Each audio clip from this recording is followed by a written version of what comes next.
नमस्कार दोस्तों, आपका स्वागत है हॉरर स्टोरीज में। आज हम आपको सुनाने वाले हैं एक ऐसी दिल दहला देने वाली कहानी जिसे सुनने के बाद आपके रोंगटे खड़े हो जाएंगे और आपकी पैरों तले जमीन खिसक जाएगी। एक ऐसी रहस्यमयी घटना जो आपके होश उड़ा देगी, एक ऐसा डर जो आपकी रूह को कांपने पर मजबूर कर देगा। तो दिल थाम के बैठिए क्योंकि कहानी शुरू होने वाली है। रोहन एक युवा, साहसी और जिज्ञासु युवक था। उसे हमेशा नई जगहों की खोज में रहने का शौक था।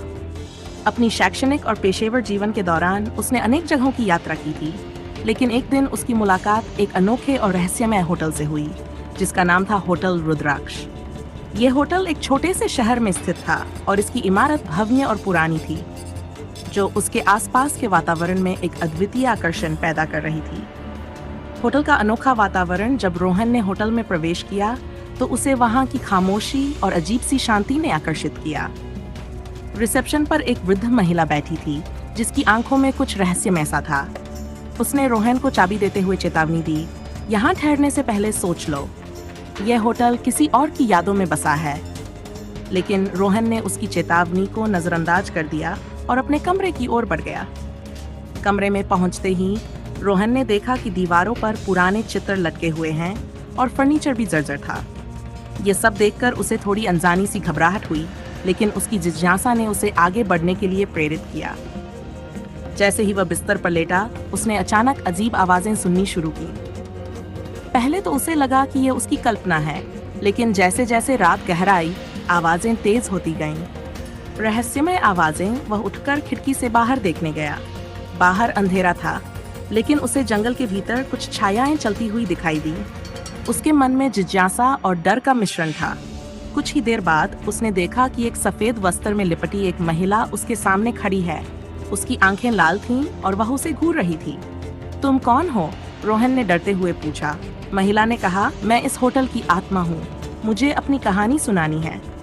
रोहन के मन में कई सवाल थे, लेकिन उसके दिल में एक आशा थी कि शायद वह इस रहस्य को सुलझा सके। सुमित्रा की कहानी। महिला ने अपना नाम सुमित्रा बताया और अपनी कहानी शुरू की। यह होटल एक समय में बहुत प्रसिद्ध था, लेकिन एक रात यहाँ एक भयानक घटना हुई। एक मेहमान ने होटल के मालिक को मार डाला। मैं उस रात वहाँ थी और मैंने यह सब देखा। मेरी आत्मा इस होटल में फंस गई है क्योंकि मैं अपने अनुभव को साझा नहीं कर सकी। सुमित्रा की कहानी सुनकर रोहन का दिल भर आया। उसने महसूस किया कि यह केवल एक डरावनी कहानी नहीं थी, बल्कि एक गहरी और दर्द भरी सच्चाई थी। सुमित्रा की आंखों में एक उदासी थी और वह अपनी कहानी सुनाते सुनाते आंसू बहाने लगी। रोहन ने तय किया कि वह इस रहस्य को सुलझाने का प्रयास करेगा। होटल का अतीत। अगले दिन रोहन ने रिसेप्शन पर जाकर वृद्ध महिला से और जानकारी हासिल करने का फैसला किया। उसने पूछा, क्या आपको इस होटल के बारे में कोई और जानकारी है? वृद्धा ने गंभीरता से कहा, इस होटल में कई लोग आए, लेकिन कोई वापस नहीं आया। ये केवल एक होटल नहीं है, यह एक जादुई स्थान है जहां भूतों की आत्माएं भटकती हैं।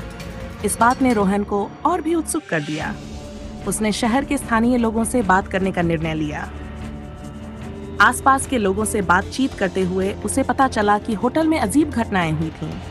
कुछ मेहमानों ने रात में अजीब आवाजें सुनने की बात की थी, जबकि कुछ ने रात में छायाओं को देखने का दावा किया था। सिद्धार्थ का आगमन। एक रात रोहन ने अपने दोस्त सिद्धार्थ को बुलाया और उसे होटल की अद्भुत कहानी सुनाई। सिद्धार्थ को भी रहस्यों और भूतिया कहानियों में दिलचस्पी थी, इसलिए उसने तुरंत आने का निर्णय लिया। जब सिद्धार्थ होटल आया तो दोनों ने मिलकर एक योजना बनाई कि वे होटल के पुराने हिस्से में जाकर वहां के रहस्यों को जानने का प्रयास करेंगे। वे जब होटल के पुराने हिस्से में पहुंचे तो वहां की दीवारों पर अनगिनत खंडित चित्र और पुरानी यादें थीं। अचानक उन्हें एक पुराना लॉकर मिला जिसमें कुछ तस्वीरें और दस्तावेज थे। तस्वीरों में होटल के पहले के मेहमानों के चेहरे थे और उनमें से एक वही महिला थी जिसे रोहन ने जंगल में देखा था। जंगल की ओर ये देखकर रोहन और सिद्धार्थ ने तय किया कि वे फिर से जंगल की ओर जाएंगे। जैसे ही वे जंगल में पहुंचे, अजीब आवाजें फिर से सुनाई देने लगीं। अचानक उन्होंने देखा कि वहां और भी आत्माएं हैं जो उन्हें अपनी कहानियां सुनाने के लिए बुला रही थीं। हमें अपनी कहानियों का सामना करना है, एक आत्मा ने कहा। ये सुनकर रोहन का दिल धड़कने लगा, लेकिन उसने साहस जुटाते हुए कहा, हम आपकी मदद करना चाहते हैं। आत्माएं धीरे धीरे आगे बढ़ीं और अपनी कहानियां सुनाने लगीं। आत्माओं का दर्द। एक आत्मा ने कहा, मैंने अपनी पत्नी को इस होटल में खो दिया था। वह एक रात बिना बताए गायब हो गई। मुझे उसका पता नहीं चला। तब से मैं यहाँ भटक रहा हूँ। एक अन्य आत्मा ने कहा, मैंने यहाँ अपने दोस्त को खोया था जो एक दुर्घटना का शिकार हो गया। मेरा मन शांत नहीं हो रहा। रोहन ने महसूस किया कि यह सिर्फ डरावनी कहानियां नहीं थीं, बल्कि इन आत्माओं के दर्द का एक हिस्सा था। उन्होंने एक पूजा का आयोजन करने का निर्णय लिया और जंगल में उन आत्माओं के लिए प्रार्थना की। जैसे ही उन्होंने प्रार्थना की, जंगल में एक तेज रोशनी हुई और आत्माएं एकत्रित होने लगीं। मुक्ति की प्रार्थना। आत्माएं रोहन के सामने आईं और उन्होंने कहा, हमें अपनी गलतियों को स्वीकार करना होगा। रोहन और सिद्धार्थ ने उनकी मदद करने का निर्णय लिया। उन्होंने एक जगह बनाई जहां आत्माएं अपनी कहानियों को साझा कर सकें। जैसे जैसे आत्माएं अपने डर और पछतावे को साझा करती गई, होटल में एक नई ऊर्जा महसूस होने लगी। कुछ समय बाद होटल रुद्राक्ष फिर से प्रसिद्ध हो गया। लोग वहां आकर आत्माओं की कहानियों को सुनने लगे। एक दिन नेहा नाम की एक पत्रकार होटल में आई। उसने रोहन से संपर्क किया और कहा, मैं जानना चाहती हूँ कि इस होटल में क्या सच में आत्माएं हैं।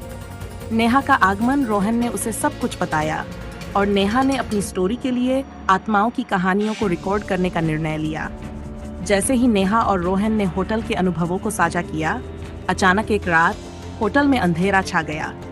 सभी लोग सन्नाटे में डूब गए। उसी समय सुमित्रा की आत्मा ने आवाज दी, तुम सब क्यों आए हो? नेहा ने साहस दिखाते हुए कहा, हम आपकी कहानी जानना चाहते हैं। सुमित्रा ने अपनी कहानी बताई, जिसमें उसने उस भयानक रात का जिक्र किया जब होटल के मालिक की हत्या हुई थी। उसकी बातें सुनकर सभी भावुक हो गए। जैसे ही रोहन ने प्रार्थना की, सुमित्रा की आत्मा धीरे धीरे गायब होने लगी। उसकी आंखों में सुकून था और उसने कहा, अब मैं मुक्त हूँ। होटल की नई पहचान। इस घटना के बाद होटल में सकारात्मकता का संचार हुआ। कुछ महीने बाद रोहन और आदित्य नाम के एक अन्य लेखक ने मिलकर एक नई परियोजना पर काम करने का निर्णय लिया, जिसमें वे होटल की भूतिया कहानियों को एक नई रोशनी में पेश करेंगे। उन्होंने होटल में रुद्राक्ष की आवाजें नामक कार्यक्रम आयोजित किया, जिसमें आत्माओं की कहानियां साझा की गईं। कार्यक्रम के अंत में सभी ने मिलकर प्रार्थना की। अचानक होटल में रोशनी फैली और आत्माएं एक आखिरी बार दिखाई दी। इस तरह होटल रुद्राक्ष एक नई पहचान बना चुका था, जहां डर और साहस के बीच की रेखा धुंधली हो गई थी। अब होटल रुद्राक्ष एक ऐसा स्थान बन गया था जहां लोग अपने अतीत के डर का सामना करने आते थे और आत्माओं की कहानियों को सुनकर प्रेरणा लेते थे। रोहन ने समझा कि कभी-कभी डर का सामना करना ही सच्ची मुक्ति का रास्ता है। एक नया अध्याय। इस अनुभव ने न केवल रोहन के जीवन को बदला, बल्कि हर एक व्यक्ति को यह सिखाया कि डर के पीछे एक गहरी सच्चाई होती है। अब होटल रुद्राक्ष सिर्फ एक होटल नहीं, बल्कि एक ऐसा स्थान था जहां हर आत्मा को अपनी कहानी सुनाने का मौका देता था और जहां लोगों ने एक नई समझ विकसित की। ये जगह अब एक नई कहानी लिखने के लिए तैयार थी, एक ऐसा अध्याय जो सदियों तक याद रखा जाएगा। होटल रुद्राक्ष का नया युग। होटल रुद्राक्ष अब एक पर्यटक स्थल बन चुका था, जहां लोग केवल भूतिया कहानियों को सुनने नहीं, बल्कि आत्माओं की प्रेरणादायक कहानियों का अनुभव करने आते थे। शहर में रुद्राक्ष होटल के बारे में चर्चा होने लगी थी। लोग वहां अपने डर का सामना करने और खुद को मजबूत बनाने के लिए आते थे। रोहन ने महसूस किया कि इस होटल में केवल आत्माएं नहीं थीं, बल्कि हर आत्मा के पीछे एक गहरी कहानी थी। उसने ये भी समझा कि हर कहानी में एक संदेश छिपा होता है। आत्माओं के अनुभव ने न केवल उसे बल्कि पूरे शहर को एक नई दिशा दी। नेहा की लेखनी नेहा, पत्रकार, ने रुद्राक्ष होटल पर एक विस्तृत लेख लिखने का निर्णय लिया। उसने आत्माओं की कहानियों को एकत्रित किया और उनके अनुभवों को एक किताब में बदलने की योजना बनाई। उसकी किताब रुद्राक्ष की कहानियां प्रकाशित होने के बाद लोगों में इसकी बहुत चर्चा हुई। हर एक कहानी में एक गहरी सीख थी जो पाठकों को सोचने पर मजबूर करती थी। नेहा ने होटल में कई साक्षात्कार किए और वहां के मेहमानों के अनुभवों को साझा किया। उसने लिखा कि कैसे हर आत्मा को अपनी कहानी सुनाने का अवसर मिला और कैसे लोगों ने आत्माओं की बातों से प्रेरित होकर अपनी जिंदगी में बदलाव लाया। रोहन की नई यात्रा। रोहन ने इस यात्रा के दौरान बहुत कुछ सीखा था। वह जान गया था कि डर के सामने खड़ा होना ही असली साहस है। उसने अपनी जिंदगी को एक नए उद्देश्य के साथ जीने का निर्णय लिया। अब उसका उद्देश्य आत्माओं की कहानियों को और भी लोगों तक पहुंचाना था। उसने एक नई वेबसाइट बनाई जहां वह इन कहानियों को साझा कर सकता था और लोगों को उनकी जिंदगी में बदलाव लाने के लिए प्रेरित कर सकता था। उसने हर सप्ताह होटल में विशेष कार्यक्रम आयोजित करने की योजना बनाई। इन कार्यक्रमों में मेहमानों को आत्माओं की कहानियां सुनाई जाती थीं और उनके साथ संवाद स्थापित करने के लिए बैठकों का आयोजन किया जाता था। होटल का उत्सव समय के साथ होटल में रुद्राक्ष महोत्सव का आयोजन शुरू हुआ। ये एक वार्षिक उत्सव था जिसमें से संगीत, नृत्य और आत्माओं की कहानियों का समावेश होता था। शहर के लोग इस उत्सव में भाग लेने आते थे और आत्माओं के प्रति अपनी श्रद्धा प्रकट करते थे। इस उत्सव में स्थानीय कलाकारों ने प्रदर्शन किए और होटल के मेहमानों ने आत्माओं की कहानियों को साझा किया। यह सब एक उत्सव का रूप ले चुका था, जहां डर और प्यार के बीच का संतुलन साधा गया था। रोहन और नेहा दोनों ने मिलकर इस महोत्सव को सफल बनाने के लिए कई योजनाएं बनाई।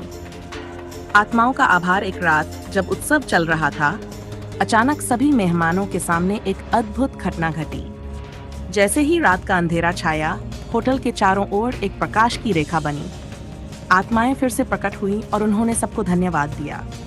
सुमित्रा की आत्मा ने कहा, तुम्हारे प्रयासों से हमें हमारी कहानियों को साझा करने का अवसर मिला। अब हम मुक्त हैं। उसने रोहन और नेहा की ओर देखा और कहा, तुम दोनों ने हमारी कहानियों को जीने का एक नया अर्थ दिया है। अब हम आराम से जा सकते हैं। ये सुनकर सभी मेहमान भावुक हो गए।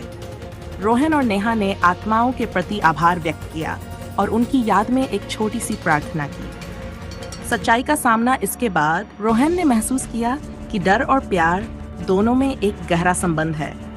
जब हम अपने डर का सामना करते हैं तो हम अपनी सच्चाई को भी पहचानते हैं। इस अनुभव ने रोहन को ये सिखाया कि हर कहानी में एक गहरी सच्चाई छिपी होती है और हर आत्मा को अपनी आवाज उठाने का हक होना चाहिए। होटल रुद्राक्ष अब एक ऐसी जगह बन चुका था जहां लोग अपने डर का सामना करने और आत्माओं की कहानियों से सीखने के लिए आते थे। ये केवल एक होटल नहीं, बल्कि एक शिक्षण स्थल बन चुका था जहां आत्माओं की कहानियों को सुनकर लोग अपने जीवन में बदलाव लाने की प्रेरणा लेते थे। एक नया अध्याय शुरू। रोहन और नेहा ने यह तय किया कि वे इस प्रेरणा को और फैलाएंगे। उन्होंने एक नए प्रोजेक्ट की शुरुआत की जिसका नाम आत्माओं की यात्रा रखा। इस प्रोजेक्ट के तहत वे विभिन्न जगहों पर जाकर आत्माओं की कहानियों को रिकॉर्ड करेंगे और लोगों के साथ साझा करेंगे। उन्होंने न केवल रुद्राक्ष होटल की कहानियों को, बल्कि अन्य भूतिया स्थलों की कहानियों को भी अपने प्रोजेक्ट में शामिल करने का निर्णय लिया। उनका लक्ष्य था कि वे लोगों को बताएं कि कैसे आत्माएं अपनी कहानियों के माध्यम से जीवन का एक नया दृष्टिकोण दे सकती हैं। समापन। होटल रुद्राक्ष अब एक ऐसा स्थान बन चुका था जहां डर का सामना करने और सच्चाई की पहचान करने के लिए लोग आते थे। रोहन और नेहा ने एक नई कहानी का आरंभ किया जो न केवल आत्माओं को बल्कि हर इंसान को प्रेरित करती थी।